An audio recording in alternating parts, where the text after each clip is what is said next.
So today we have very interesting video, which is Royce WRAITH, Dawn, and others NBT EVO retrofit installation.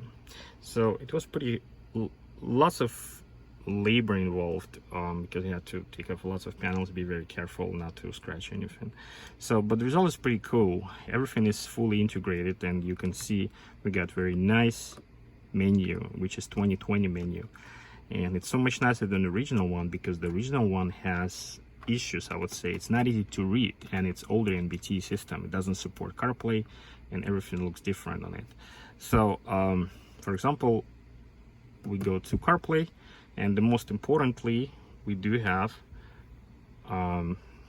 voice integration, so you can say anything you want, navigation, selection, looking for example,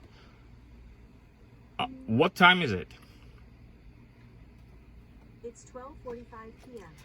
So basically it's a full integration with the Siri, and you can see, for example, I checked the nearby cinemas, and it's showing me the options, and I can check, and it's going to give me very nice directions. It's all up to date with traffic information and everything, so it's really worth it, because traffic information itself is an expensive thing to have, because you have to pay for it. So I think you like it because it's pretty cool, and I like it a lot. It makes the whole car really modern and cool. That's about it. Have any questions, let me know.